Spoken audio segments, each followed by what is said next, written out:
Kumukulo na yung ating paksiw mga palangga. So, ilagay na natin tong ating pichay para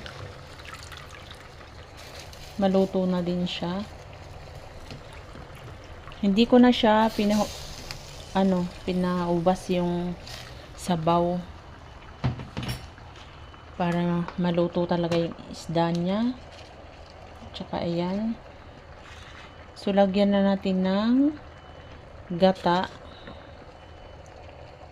Siguro hindi na natin to ubusin. Parang dami naman ito. Ayan. Hindi ko lang sure kung ayan, maano siya. Pero ayan na yung ating ginataang isda mga palangga. Ay, takam na ako. Nakasan natin yung apoy natin para kumulo siya.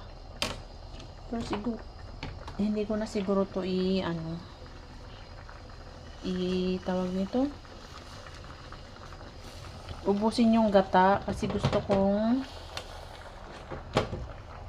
meron pa kasi akong lulutuin doon mga palangga. So ayan yung aking recipe for today ay ginataang isda. Tikman natin. Yummy. Pero kailangan ko siya lagyan ng asin. Walang lasa.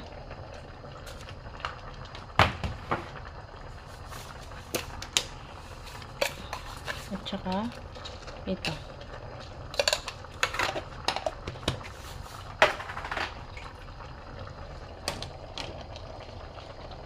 Okay na yan. Pakuluin lang natin, takpan para yummy.